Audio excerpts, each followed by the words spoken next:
Hello and welcome to Coffee and Wrestling, a wrestling podcast. I am one of your hosts, Mark. Hey there, I'm Jamie. You sound so much more bubblier than me. I'm like, I'm Mark. See, I said I had the intro, but Mark said he had the intro, and we're just going to go with it. The entire time the music plays, we both stare at each other in the worst, like, who's doing it? Are you doing it? I'm doing it. So we have like 15 seconds of us just still trying to plan this podcast as we're hitting the record button. But welcome to a new episode, second episode of the week. I don't know, it's a new week. This is technically our episode that was supposed to be yesterday, but we can't stay up until 2 o'clock in the morning recording a podcast. No. I got to get up to work super early in the morning. So this is our AEW Revolution review. I mean, it's over. It's as of right now, I think Raw is on right now. We should be watching it, but we'll have to catch up with it tomorrow. But yeah, we're just going to break down AEW Revolution, all the matches, all the championships that changed hands, and we won't be going up one for one, but we'll be going over quite a bit of it, though. A lot to cover. Not quite as much. I don't know. I felt like this particular pay-per-view went by super quickly.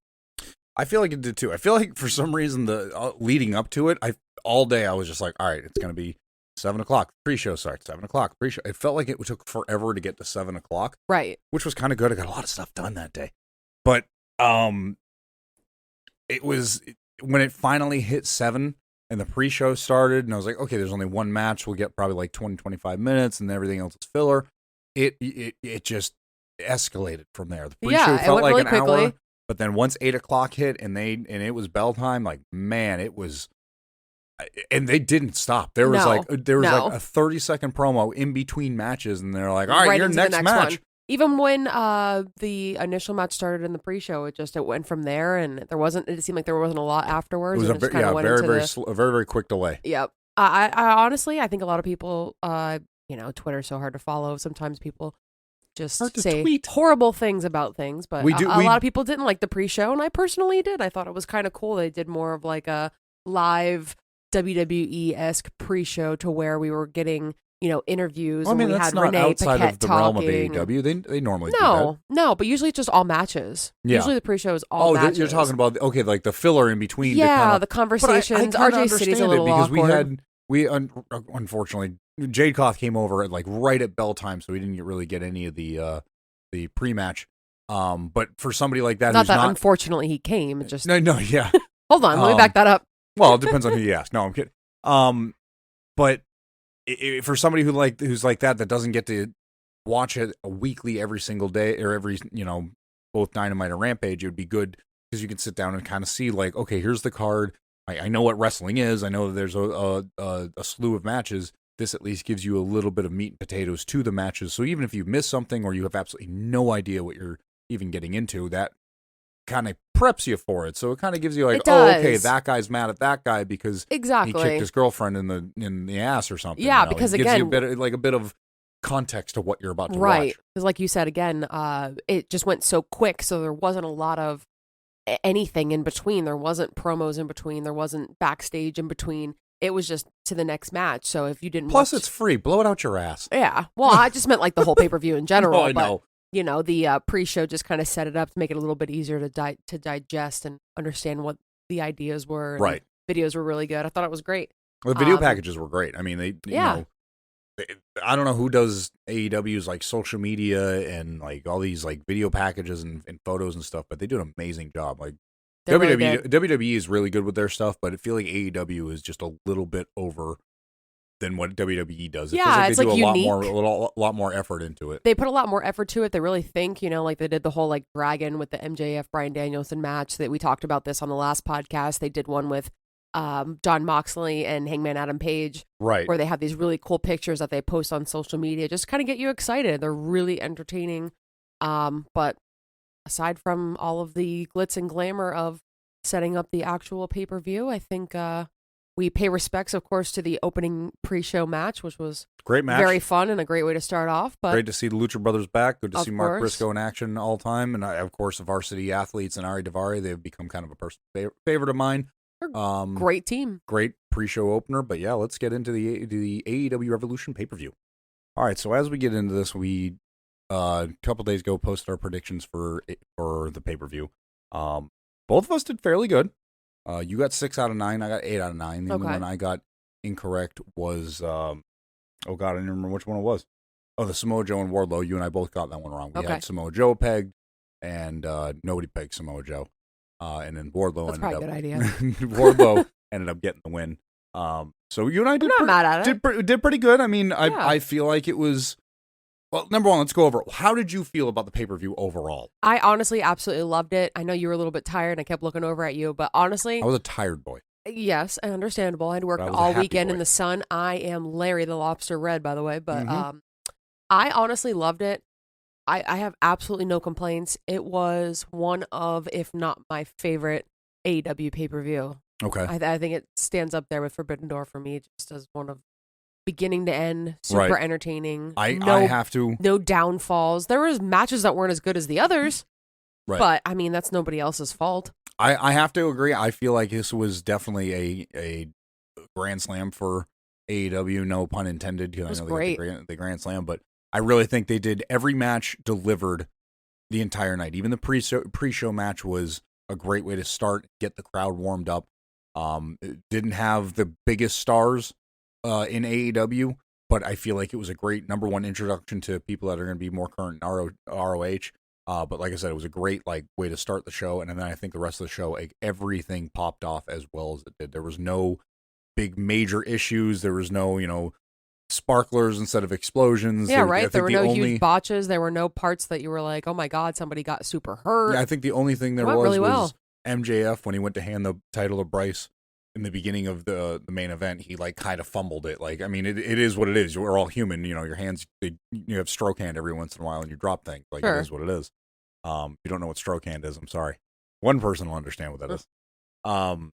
But yeah, no, I really enjoyed the pay-per-view. I think everybody delivered. Tony Khan, I don't understand so much hate that he gets. Yeah, he's a little bit of an excitable individual that is very passionate about his wrestling toys that are full-fledged human beings. Right. But I think he's doing a decent job. He is, and he's hiring people that are helping to make the show better. He's doing a good enough job that there's wrestling news outlets that are micro watching the numbers. So when it dips down a little bit, like it did on Rampage this week, below the key dynamic or a key demographic for the past year, and they'll point that out. That's how good of a job he's doing. Is somebody is out there trying to find any chink in the armor to be like, oh well, they didn't get 300,000 extra people last Friday. And I don't hear that about Impact. No. No offense. No. But you don't hear it about other promotions. If you look at the numbers for Impact, they are dwarfed by AEW. It's not, again, that isn't even me talking shit. It's a great promotion, too. I am the 20-year watching of Impact Wrestling, but it is what it is. Numbers are numbers. You're going to have good days and bad days. So I think they did a great job with this pay-per-view. I love it. People are going to be critical about it. But I think, and somebody brought this up on Twitter, and I didn't realize it until the end of the pay-per-view, they put over almost every AEW homegrown talent. Yes, and that was definitely one of the main points I'd like to talk about for sure, is that there was a lot of veterans and WWE talent veterans that did. This entire pay-per-view was just putting over these AEW people, and I guess it's the one good thing that came from the all-out media scrum and everything with CM Punk is that it, I think, shifted the importance to Tony Khan of all these former WWE people. Because it really did feel like that's all he was doing was just buying out these contracts for these former WWE people just to be like, oh, hey, we signed this guy. It was like that for a while, and a lot of these people have worked out to be some of the best talent in AEW. I'm not going to sit here and pretend like, Claudio and Bryan being a part of AEW hasn't changed it. Oh, yeah. But tell me it hasn't been for the good. It has been for the great. But what was really nice was exactly like you said, a lot of them lost. I mean, if there's one line that I can say to make you want to watch this or understand how well that this all worked out for the AEW talent, Jon Moxley and Bryan Danielson tapped last night. Yeah. Well, yeah, which is the same pay-per-view. And Samoa Joe passed out. You got to really think about the level of performers these guys are. and how big AEW has made them look. Oh, yeah. Indestructible. You know, Samoa Joe's been fucking bulletproof since he got there. Mm-hmm. You know, I mean, and now at this point, you've got the only person that feels bulletproof is fucking MJF. I feel like we could just do a whole podcast on that. I know. I mean, it was an hour long. We could literally talk about move for move, and we'd still have so much more content. But so overall, the pay-per-view was great. But I want to know, what was your personal favorite match of the entire night? Now, everybody's going to be biased. Everybody's going to say, oh, I thought the trios tag match was the best because it has the Elite. Oh, well, I think John Moxley versus Hangman Adam Page because I love Hangman. Or, right. You know, everybody's going to be biased. And so I guarantee somebody's going to have a problem with it. But what was your favorite match of the night? Which was the one that did it for you? As Daddy Magic would put it, which one made your nipples hard? Which one made Daddy Magic's nipples hard? Hands down. Don't even have to think about it. Bryan Danielson versus MJF. I think every match from here on out is going to have a tough time contending with how great that match was. Oh, yeah. No, 100%. MJF had the performance of his career. It has proven to anybody that had any doubt that if you thought his wrestling capability, his storytelling, or his ability to perform in a ring is anything beyond and below subpar, this match has completely proven everybody wrong. Absolutely. He has been able to talk the talk, he has been able to walk the walk, and he's been able to do it in the spotlight every time. And yes, of course, he cheated. He cheats all the time. And it's so funny. I think that people are always so quick to jump on, oh, he cheats and that's the only way he wins. What have you been watching? Does everybody remember that wrestling is what have you been watching? TV show? But were there never heels in the promotion you've watched? I know. Are you new here? I really am not trying to be rude, but that's what it's about. They're supposed to do that stuff. Jeff Jarrett is supposed to sneak and hit you with the guitar. It wouldn't be any fun. Exactly. What do you want? It can't be clean. It makes you mad. If you want clean every single time, you want strict, rigorous rule. Watch the Olympics. Watch the Olympics. Watch UFC. Hell, go watch the stupid slap shit they got after AEW. If you want strict, I'm just saying, watch that. Don't watch it. But if you want strict rule, you can or cannot do this, go watch a professional sport that individuals are competing against one another because they believe that they are a better individual in that sport. Right. This is pro wrestling. This is not golf. You got to take this with a grain of salt. Right. You got to sit there and now. I'm sure somebody's going to be like, well, you said I don't like it when he does that. And that's exactly it. It's entertainment. If it wasn't the way it was, if they didn't have these niche little oh, he got the ring, or oh, he hit him with a chair when the ref wasn't looking, and the ref turns around, he's gushing blood, and the ref's like, oh, I don't know what happened.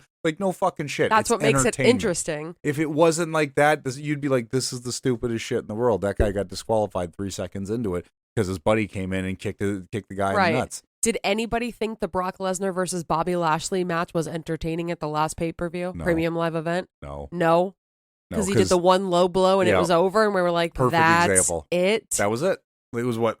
I don't even know, 4 minutes? It was horrible. So, I think sometimes that's exactly it. Heels are meant to be heels. Heels are meant to do things that you aren't supposed to like. And I think that's what's so funny is people get so upset about things. But I laugh so hard when the Guns retained.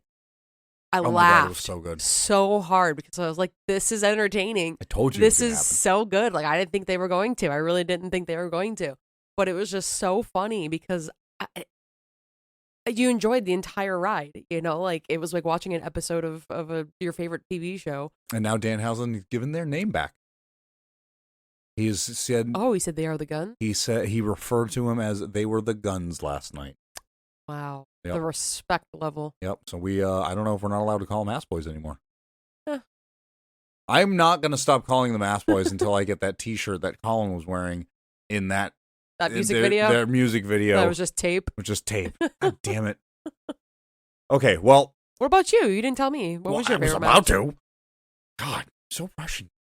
Well, I was going to bring up that although MJF and Bryan Danielson was probably the match of the night, without argument, I think there's no other way to put it. That an hour-long Iron Man match with an overtime. Yeah, I was going to say, I went even beyond that. That's what I mean. Like, without, there is no argument. That was the match of the night. Oh, yeah, I went to a shutout for sure.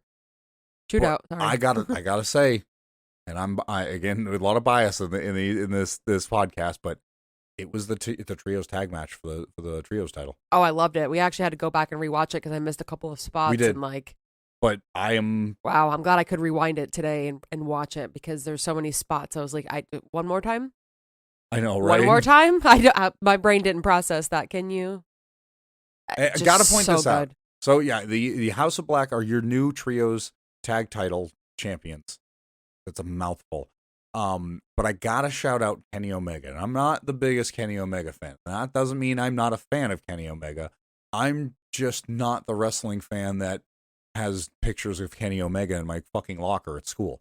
I don't know. He's a great wrestler. I enjoy him when he's on, but I don't know. He doesn't do it for me.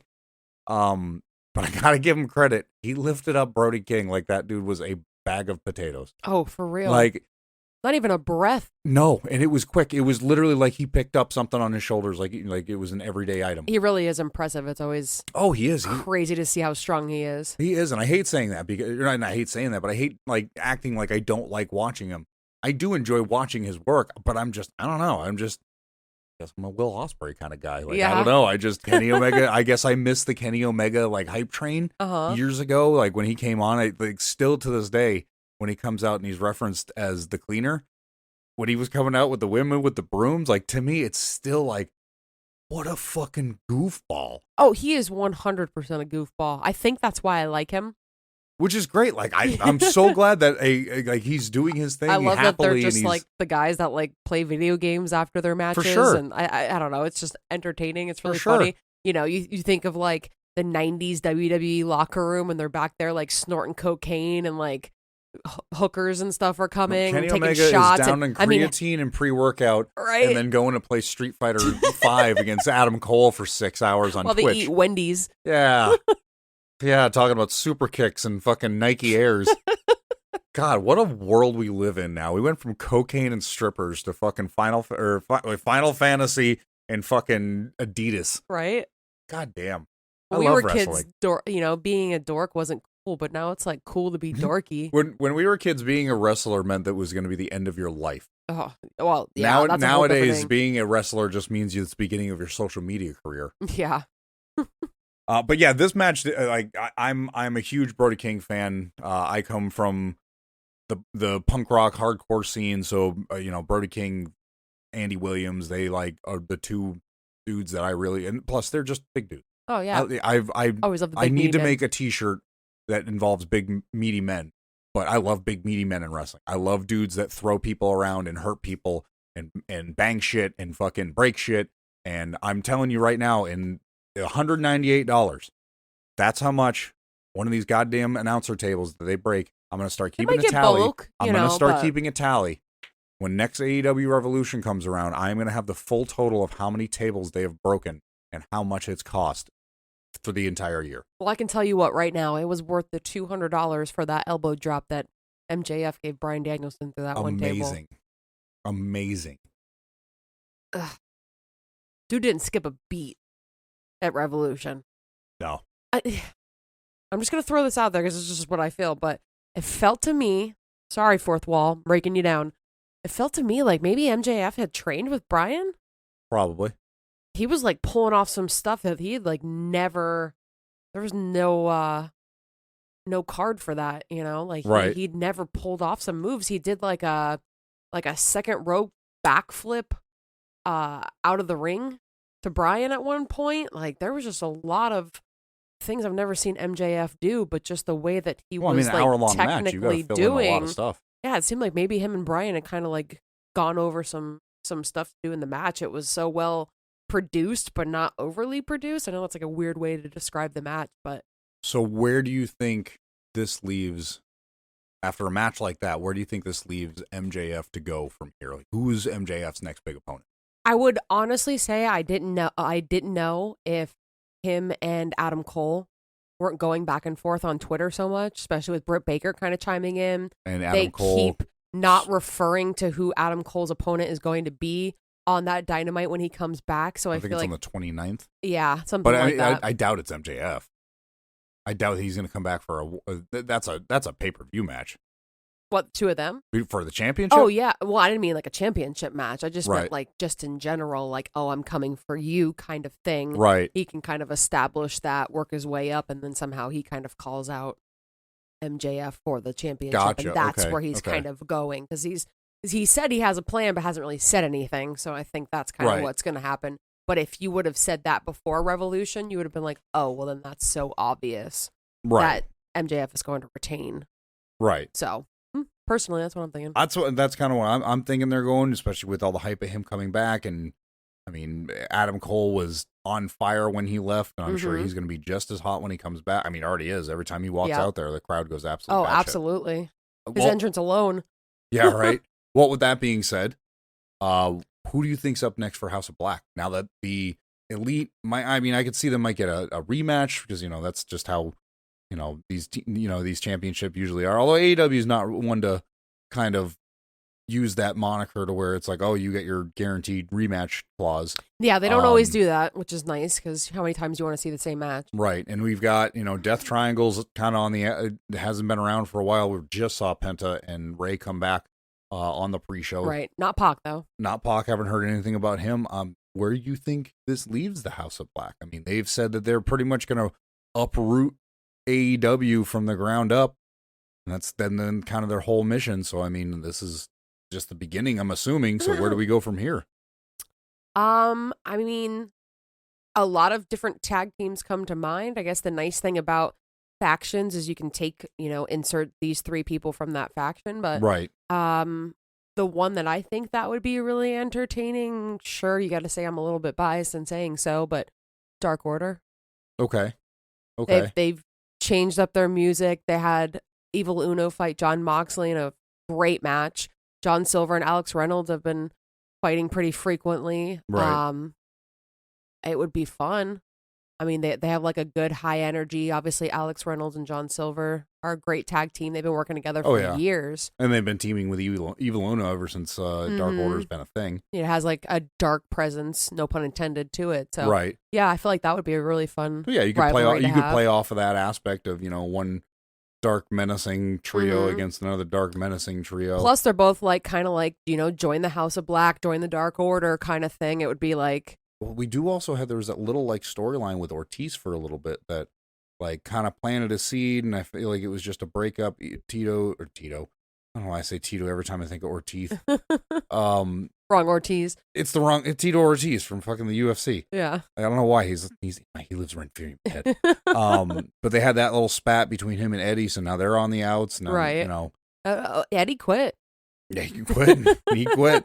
Tony Khan said he's talked to Eddie, and he said just watch. He said just watch ROH and NJPW. You never know who's going to pop up somewhere. Yeah, which is perfect. So make sure you watch ROH Thursdays at 7 p.m. on Ring of Honor, Club of Honor, Honor Club, whatever. Honor Club. There you go. He said, keep typing until you find something. Okay, well, I don't really try to get too much into the numbers with wrestling because I just enjoy wrestling for wrestling.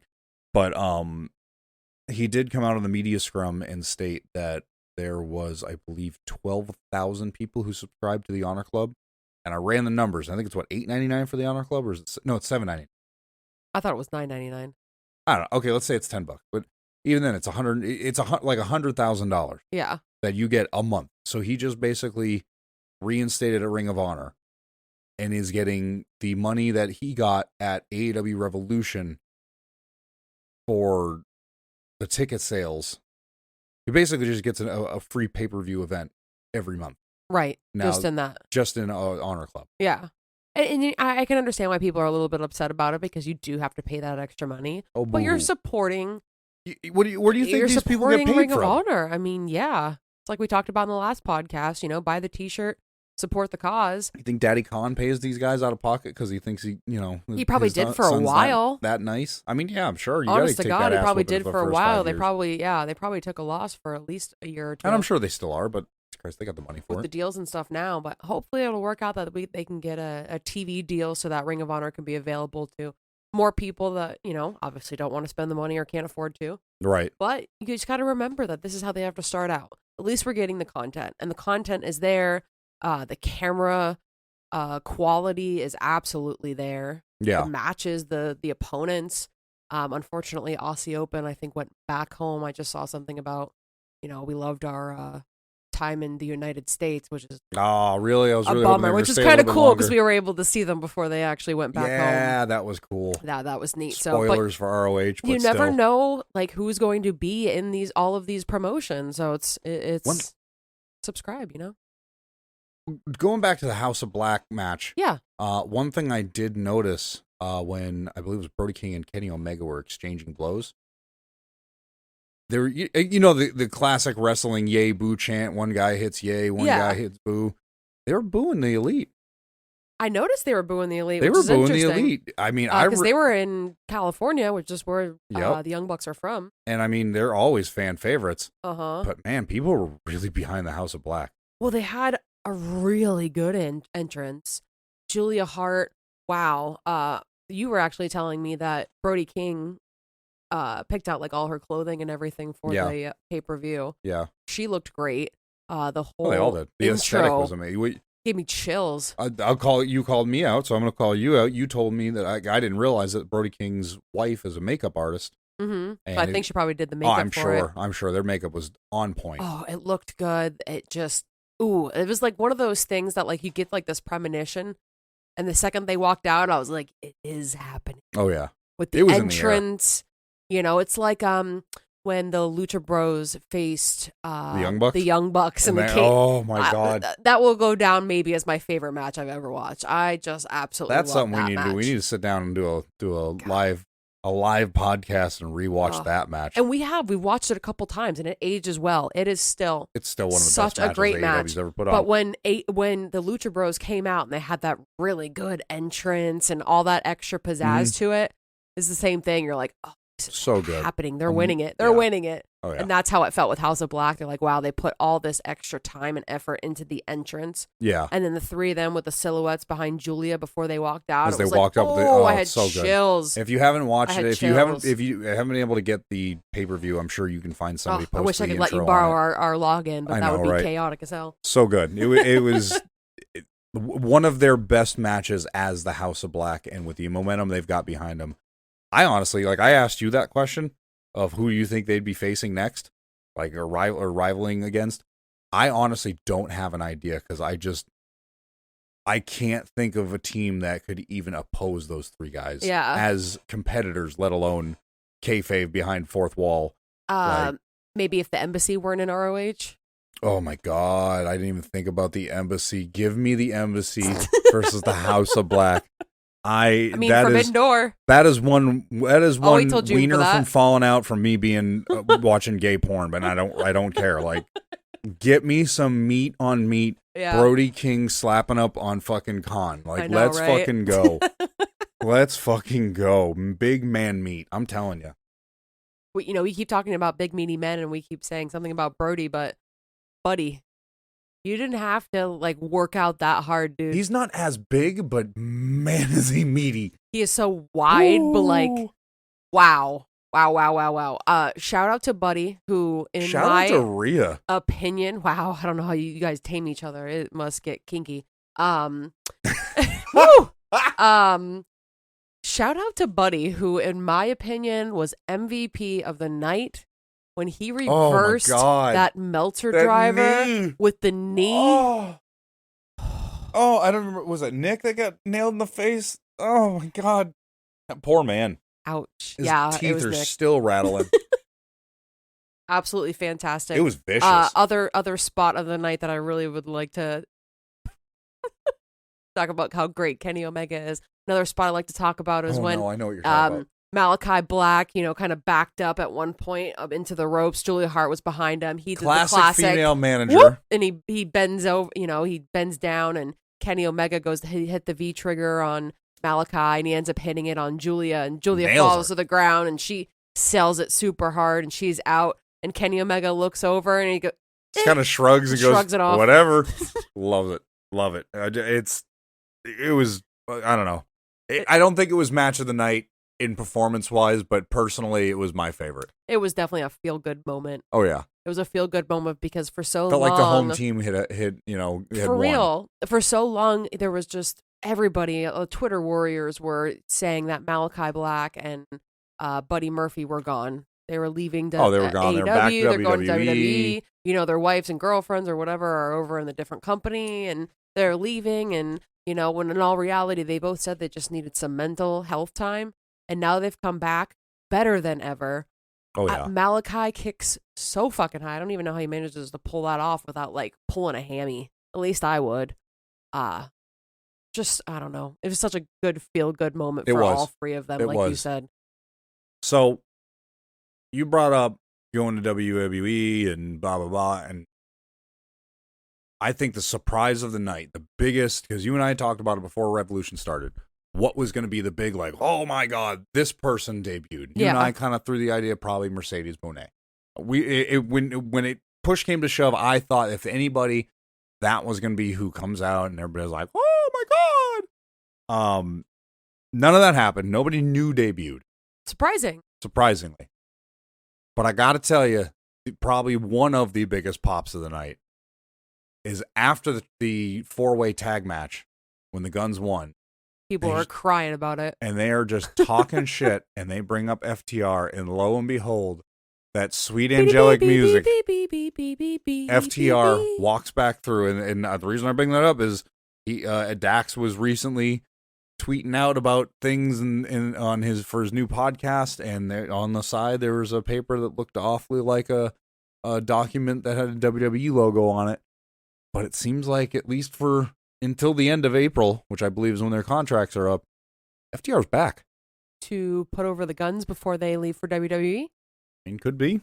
Their contracts are supposedly up in April, and they've entertained the idea of going elsewhere, so who knows? The biggest thing that convinces me that they are going to WWE right is the picture of the WWE document next to the tequila bottle. Even beyond that is there was a wrestling, like an award ceremony or something where they say like the best the booker top of the year. Okay. Yeah, one of the websites that does it, that just did one recently. Right. A lot of AEW wrestlers, and obviously Tony Khan got Booker of the Year for that one. Oh God, he got so much heat for that. It's like, what, 3 years in a row that he's gotten that? Yeah, something which like is that. Apparently this is one like people vote on, so it's not like they just said it. It's like an award thing, right, like where you like vote and everything. But Dax and Cash got the award for the best tag team match, which was against the Briscoes. And AEW, the social media team, reposted multiple times that all the AEW wrestlers and Tony Khan that won, but never said anything about FTR winning. They acknowledged the Briscoes got one, but they never said anything about FTR. And Dax actually retweeted it and said, "Tell me it's almost April without telling me it's almost April." Right. I mean, yeah, it kind of seems like they're on the outs. Or maybe it's just a heel turn. I mean, I could see, I could see them going to WWE. Dax has already said that, this is like the last part of FTR as a tag team and possibly as him as a wrestler. I mean, you can't blame them for if they want to get the last paycheck. Yeah, know? No, I don't blame them at all. But I feel like, I don't know, like I feel like I just feel like lately wrestlers get a bigger head than I feel like they need to. And I'm not saying that, and this is a guy who goes to a 9 to 5 and doesn't do wrestling and travel all over the world. So Bobby Fish comes to mind. Whatever. Yeah. But I feel like that there's the idea of you had an amazing couple of years and you're winding your career down. I don't know. It feels kind of, it feels like they're not satisfied with how their career has fully gone, and now that they're getting the accolades they feel like they should have been getting for all these years, that they feel like they deserve more than what they should. But this is just me being an outsider, and I sit in my house and I don't know anything about these guys' lives, and I don't know anything about them personally, so I'm sure if they heard it, they'd fucking give it a cross-eyed at me, get all pissy. But it is what it is. I just feel like, the legacy is there, but I feel like it's the beginning of a legacy. Not this is FTR made the this ending of a legacy. Yeah, I don't feel like FTR made this humongous impression on wrestling as a whole. Like, I think they did, like, the past 5 years, they've been an amazing tag team. And I'm not saying that they're not anything short of amazing. No, it's just odd that they would leave the place that has given them the most recognition. And if they're not getting what they need there, then that's a whole different thing. And the biggest platform. But, I don't know the situation. I don't know their contracts. I don't know what it's like to work for Tony Khan, the Young Bucks, and Kenny Omega. I don't know what these things are like, the politics and everything. But it's just, I just find it odd. If this is the place that's helped you build your career, why wouldn't you just stick with what you have right there, end it there? I mean, they let FTR go to AAA, NJPW, all these different They had their most prolific year in 2022. So why end it, wrap it all up, and go to WWE? I don't know. Almost like AEW didn't treat them well the entire time they were there. Maybe they didn't. I don't know. But at the same time, I feel you got 3 different belts. Mm-hmm. You traveled the world. Right. You got over more than probably any other tag team in the past couple of years. Right. Dax had some of the best matches last year. Oh my God, them and the Briscoes had some of the best tag matches of the past 20 years. Dax and Cash had great singles matches. And they've got such a good following. I feel like it's just weird that they're acting like they're on their 40th year and this is their last heyday. And I don't know. Yeah. Maybe it's just maybe he is going to retire after a stint in WWE, and then we'll never see him in a wrestling ring again because, whatever, like, it is what it is. That's what he does. But I just, it feels like they're leaving AEW mad. And I don't understand why. Yeah. And again, we don't know what happened. Of course. I know Dax came out and said that something happened with him and the Young Bucks, but that he acknowledged the fact that he messed up and apologized for it. Yep. He misunderstood, I think, something that one of the Young Bucks had said to him, or I don't know, the logistics of it. But like what most arguments are, but somebody misunderstood something. He came out and apologized and was like, that was actually my bad, and I think that's cool, but I don't know. Odd. I guess we'll have to just kind of wait and see what happens, but I mean, either way, glad to see him back, even if it's for the last 2 months of their contract. Yeah, maybe it's just the MJF thing and we're leaving. And maybe it'll roll into Forbidden Door. You never know. If they're going to WWE. Yeah. Yeah, right. Another kind of a expected event. What'd you think of Ruby Soho turning heel after her loss at the triple tag match, or the trios match? Oh my God. The triple threat match for the AEW Women's Championship. We got there. It's all that matters. Between Jamie Hayter, Ruby Soho, and I'm blanking on the third one. Saraya, thank you. We're a podcast. I thought, what took you so long? I don't know if it's, again, just the growing up was like, she labels herself like an outsider and, you know, a rebel. A rebel. And when you grow up listening to Rancid and, you kind of look up to people like Ruby Soho. I don't know. I guess I always kind of looked at her and was like, why is she being like the nice person? And then she seems like genuinely a super nice person. Oh, yeah. But it always seemed like, why is she the face? She comes off candy ass She as hell. shouldn't be. No. I think this is going to be good for her. I don't know. I think so, too. I'm still not 100% sold on this, like, outsiders versus originals yet. But I'm glad. I wish she would have turned heel before the match was over, though. Yeah. I wish they would have kind of tied that into the match. Yes. Instead of making it an afterthought. Because as soon as she betrayed Jamie Hayter and hit her, my first thought was, is Thunder Rosa going to come out? Yeah. Is somebody else going to add to it? But no, they just kind of ended it there, and it was a good match. It felt like a fizzle, something though. With the women's, division. They're trying to kind of intertwine all of the women's division right now, just to keep kind of everybody relevant over there. Which you can't really complain. Everybody's getting some TV time, but I don't know. What happened to Shida? I don't know. Shido? Hikaru Shida? Yeah, Shida. There we go. I think Hikaru Shida actually fights in different promotions. No, I know that. Well, yeah, she's Japan she's the NJPW Women's something. Oh my God, they just debuted it. I can't remember it. But yeah, I know that. But I feel like she was a part of the storyline for a couple of weeks, and they just shit on her every week, and then she just stopped showing up? I don't know. Maybe just pull her back away from that particular storyline so they can do something else. I hope so. I'm not really sure. Love her wrestling. I'm just looking forward to what they're going to do with Jade, because they haven't done anything with her in a little bit either. I think the same thing. Well, Let's they did say pull her off and give her some time to not build. I mean, obviously she doesn't need to build anymore, but work with Bryan, get some more moves down and then come back and have an opponent that probably going to lose to. They did say that the reason why that there was no TBS championship defended was because of time constraints, because of the hour-long I think match. That was good. I think they did enough matches. I think they had enough. Right.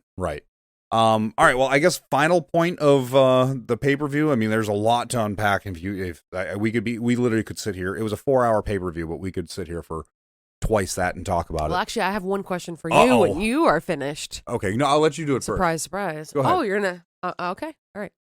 My question for you is, what was your favorite spot of the night? My favorite spot of the night? And I know that's tough because there's just so many monumental... honestly, moments. I feel like, oh man, you're talking like spot, like biggest spot, like just your personal, like wow. And if you want to think about it and pass it off to me, I'm gonna let you. I'm gonna double it and pass it to the next person. Okay, I don't want to. Man, you hit I me didn't want to sway you by telling you what I thought. I think I know which one you're gonna say. My definite replay moment of the night was that top rope tombstone by MJF. Okay, that was not the way I thought you were going. I really enjoyed that. I also have to give credit to everybody involved watching Bryan tuck his head, and they actually performed that in a way that there was no way Bryan got hurt. Right. But they still did the amazing spot, and they pulled it off perfectly.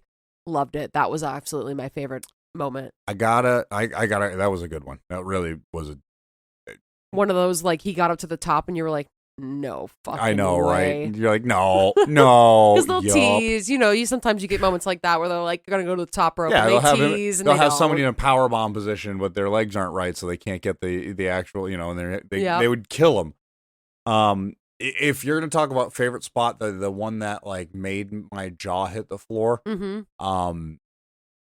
and I don't think it's probably honestly the weakest match on the card, and I say that lightly.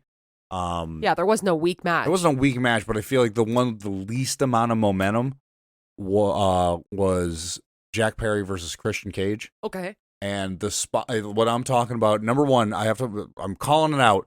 I don't know what fucking engineer designed the casket that he got put in, but it was like pneumatic instantly. He must have vomited in that thing when he got dropped in there. That wasn't the moment.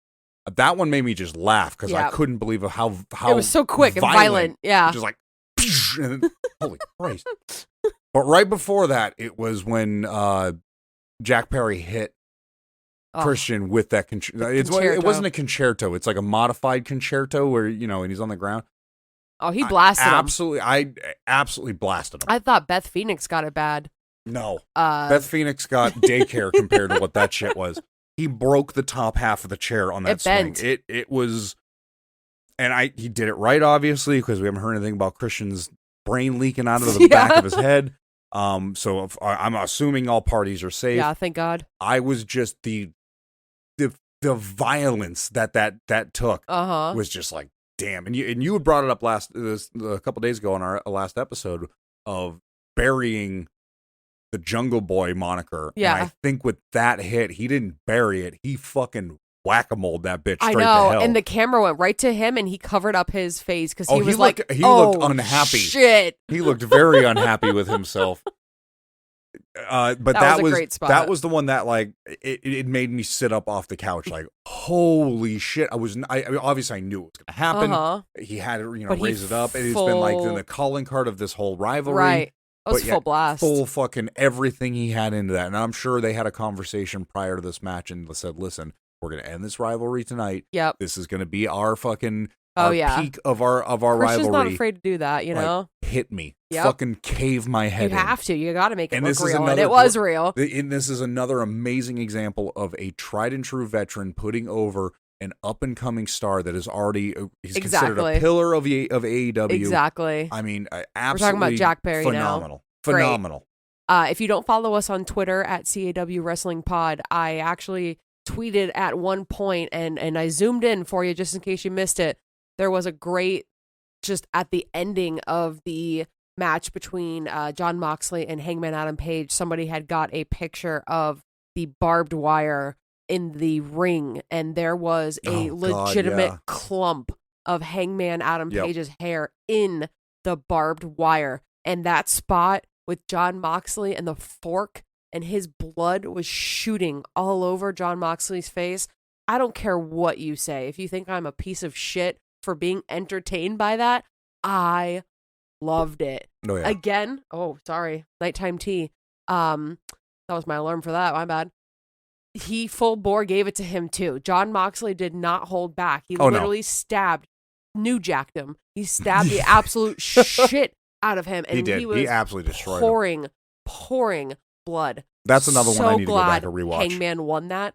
He totally deserved that. I think John's going to need about 12 weeks off compared to that 6 weeks he was supposed to take off like 9 months ago. What about MJF? He was sprouting those devil horns. MJF's got a long road ahead of him. Yeah, he's going to need at least a week. have a feeling MJF's going to have that title for a good little bit. Whether Adam Cole is his next rival or not, I don't think he's... I think that belt's going to be around him for at least until late 2023. He deserves it. And 100%. Kudos to Bryan for putting that dude over 1,000,000 times over. 100%. All right, so final question before we end this podcast. Right. It's already gone way too long. I figured this was going to be like a 30-minute one. We're already at like 47 minutes. It's never that short. Long. Obviously, Wardlow ended up beating Samoa Joe by making him pass out, which... Yeah, what a surprise. Absolutely Kudos. Wonderful. Absolutely loved the ending of that match. And I'm one that's very critical about people passing out because I think it's overused sometimes. That was well done and purposeful and put Wardlow over, and boy, did he need that. Not that he can't perform. Right. But he needed that push. But now his next opponent is Willie Hobbs. I'm sorry. And that's coming up on shirt Dynamite. He was wearing on Revolution, he wears it all the time. I think I might have to pick that up. That might be my next shirt. Oh, yeah. Well, we just missed our window. That was 20% off over the weekend. Yeah, give it 2 weeks. So you got Will Hobbs taking on Wardlow. Talk about big meaty men again. Oh, yeah. Will Hobbs said he's going to be the shortest reign in the TNT title. 3 days. I mean, these two faced off, together in the ladder match at Revolution. Yep. Not that they were together in a team, but actually, Samoa Joe was in that one. That was a big meaty men. That was a really big meaty match men too. match. I didn't think that many big meaty men could go up a ladder and not hurt themselves severely. He could hardly go up the match or go up the ladder for that. Are you sure it was Joe that was in it? I know Keith Lee was in it. Maybe it was Keith Lee. Decimated That's Orange right. Cassidy. I get my big meaty men. I'm a meatist. They're all the same to me. So what's your question? Who do I think is going to win on Dynamite? Yeah. I mean, regardless. I don't think that's a good idea to take the strap off Wardlow after 3 days. No. But, and again, I know it's not a popular opinion. I like that the TNT Championship will be, on this person one day and literally by the end of the week on somebody else. It makes it so you have to watch the matches and you have to be invested into the rivalries. And it's not as bad as the 24/7 championship, but it gives you that perspective of, nobody's going to hold this thing for like 2 years. Right. Maybe it will be a 3-day reign. I think that would be awesome, but no, I'm going to have to go with Wardlow on this one. What about you? Who do you think's going to win here? Honestly, I think Wardlow's going to retain. I think I agree with you. I do like the idea that the title is not a permanent home and it doesn't sit on somebody for 900 days. But I think doing that you'd put over Hobbs in the worst way. Exactly. By taking away from Wardlow. It would be like, best way I can put it is if you ever played a game and you knew the cheats from the beginning of the game, you used them right off rip to get all the guns and all the keys and all the everything, and it drains the fun out of the adventure from point A to point B. And I think Will Hobbs is on a great point A, maybe a point B, but he's got a long way until he gets to championship, like putting it into his hand. I don't think I think this is a good place to set a foundation to put. I think you can put Will Hobbs over really good in this match because Wardlow is a very formidable opponent. Right. Both are massively strong.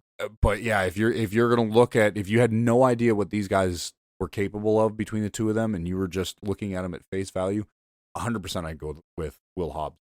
Yeah, like no doubt. Yeah. So I think this is gonna be a great opponent for Wardlow, and I think it's gonna be a great way to set up something later on, of like, oh, you remember when I beat your ass, right after I got my belt, and it's gonna set something up and create a bigger and better story. A new long-term rival for Wardlow, possibly. Yeah, and especially, again, one that's not an unbelievable opponent. It's not that Darby Allin's not an unbelievable opponent, but... It doesn't seem fair from, like, a visual perspective. I guess, yeah, Darby Allin's actually a bad example, but you know what I mean? Like, visually speaking... Brian Pillman. You put Brian Pillman in a rivalry with Wardlow, there's no way I'm going to buy Brian Pillman versus Brian Cage. It's like, oh, you're not going to stand a chance here. Right.